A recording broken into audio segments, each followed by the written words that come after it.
Hai pemirsa setia Spotlight, masih dalam rangkaian liputan tim Spotlight di Tokyo, Jepang. Kali ini Spotlight akan mengajak Anda untuk melihat sisi lain kemegahan kota Tokyo. Ya, di antara deretan gedung-gedung pencakar langit, sistem transportasi yang canggih, dan berbagai kemodernisasian lainnya, ternyata di Tokyo masih ada sebuah tempat yang menyimpan peninggalan masa lalu yang tentunya masih berdiri tegak dan terawat selaras berdampingan dengan bangunan-bangunan modern di sekitarnya.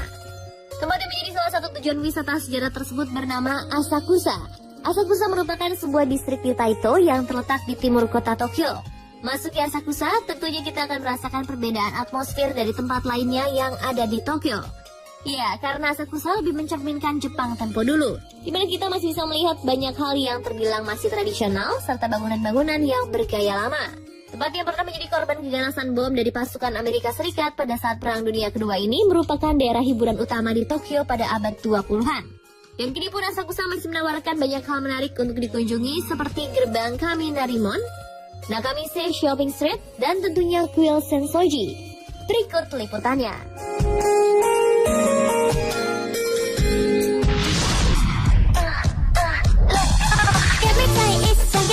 Genre kisah merupakan beca khas Jepang. Berbeda dengan beca yang ada di Indonesia, genre kisah hanya memiliki dua roda. Karena itu beca khas Jepang ini tidaklah di kayu, melainkan ditarik dengan menggunakan tenaga manusia sebagai penggeraknya. Genre kisah sendiri digunakan pada tahun 1870-an sampai dengan 1940-an. Sebelum mengikuti tur dengan genre kisah, kita dapat memilih beberapa paket yang ditawarkan. Di antaranya adalah paket 10 menit dengan biaya sebesar 3.000 yen atau sekitar Rp346.000. Paket lainnya adalah 20 menit, 30 menit, dan juga 1 jam. Walau paket yang ditawarkan untuk keliling Asakusa menggunakan genre kisah ini terbilang mahal, namun pengalaman menaiki genre kisah ini merupakan hal yang tidak terlupakan. Para penumpang pun benar-benar dilayani seperti seorang raja. Pertama-tama untuk menaiki genre kisah, penarik genre kisah tersebut akan memberikan sebuah bangku kecil pada penumpangnya untuk digunakan sebagai pijakan. Berbeda dengan beca yang ada di Indonesia, menaiki beca khas Jepang ini penumpang diharuskan mengenakan sabuk pengaman. Selain itu, penarik genre kisah akan memberikan selimut berwarna merah untuk digunakan para penumpangnya. Bukan hanya itu pemirsa, agar penumpang beca khas Jepang ini tidak kerepotan membawa tasnya, penarik beca Jepang ini juga telah menyediakan tempat khusus untuk tas penumpangnya.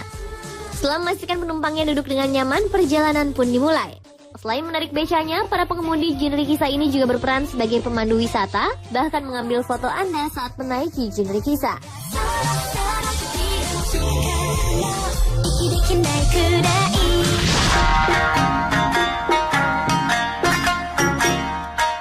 Setelah berkeliling menaiki genre kisah, hal umum yang dilakukan oleh para turis yang mengunjungi Asakusa adalah berfoto di depan gerbang Kaminarimon, sebuah gerbang yang menjadi simbol dari Asakusa. Gerbang yang berumur lebih dari 1000 tahun ini merupakan pintu masuk menuju kuil Sensoji. Nama asli dari gerbang Kaminarimon ini sendiri adalah Furanjinmon atau Wine and Thunder God Gate. Karena itu, gerbang Kaminarimon juga dikenal sebagai gerbang petir. Gerbang yang didirikan oleh Taira no Kinmasa pada tahun 942 ini didesain megah dengan lentera kertas berwarna merah berukuran besar di bagian tengahnya.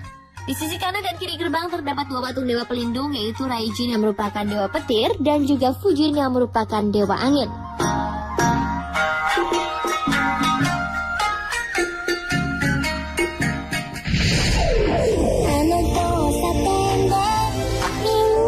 Melewati gerbang Kaminarimon, mata para pengunjung akan langsung dimanjakan oleh jajaran kios yang menjual berbagai souvenir khas Jepang. Ya pemirsa, inilah yang dinamakan dengan Nakamise Shopping Street yang merupakan salah satu tempat pembelian cenderamata favorit para turis yang ke Jepang. Di jalan sepanjang 250 meter ini terdapat lebih dari 89 toko yang menjual souvenir dan pernak-pernik khas Jepang seperti kipas lipat khas Jepang, gantungan kunci, lonceng, payung, topeng, kimono, kaos, dan lain-lain. Dibandingkan dengan beberapa tempat lain di Tokyo, cenderamata yang ditawarkan di Nakamise memang lebih beragam dan lebih murah. Tapi tunggu dulu pemirsa, murahnya di sana tentunya berbeda dengan di Indonesia ya. Misalnya saja, sandal khas Jepang ini untuk yang terbuat dari tali jerami atau serat kayu ini, harga yang ditawarkan mulai dari 3.990 yen sampai dengan 4.500 yen. Atau apabila dirupiahkan sekitar 460.000 sampai dengan 500 ribuan. Nah, untuk yang terbuat dari kayu dijual dengan harga mulai dari 5.600 yen sampai dengan 7.990 yen. Atau sekitar 650.000 sampai dengan 950.000 rupiah. Untuk pakaian khas Jepang seperti kimono dan yukata, harga yang ditawarkan mulai dari 450.000 sampai 2 jutaan. Mahal memang, tapi tidak ada salahnya untuk membeli beberapa souvenir sebagai kenang-kenangan. Setelah berkeliling, lalu perut sudah terasa lapar. Jangan khawatir pemirsa, karena di Nakamisei juga tersebar beberapa kios yang menjajakan makanan dan minuman khas Jepang, mulai dari yang ringan sampai yang berat. Salah satunya adalah kue isi kacang merah ini pemirsa. Makanan lainnya yang ada di sini antara lain adalah mochi dengan berbagai rasa, senbei yang merupakan snack dari beras, dan beragam snack lainnya.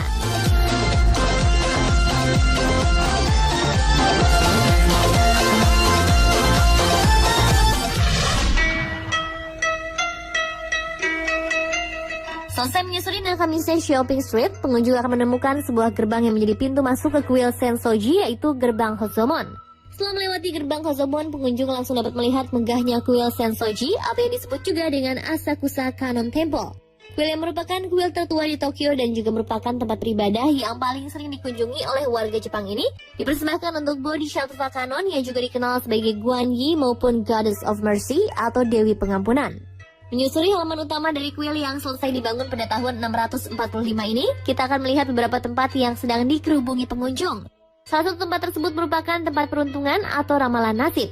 Ya, dengan mendonasikan uang sebesar 100 yen, pengunjung dapat mengetahui seperti apa nasibnya setelah sebelumnya menggoyangkan bambu yang berisi kertas, di mana di dalam kertas tersebut tertulis ulasan peruntungan sepengunjung. Dan hasil ramalan tersebut dapat dibawa pulang maupun digantung di tempat yang telah disediakan. Beranjak dari tempat ramalan, ada sebuah wadah tempat orang-orang yang ingin bersembahyang meletakkan dupanya.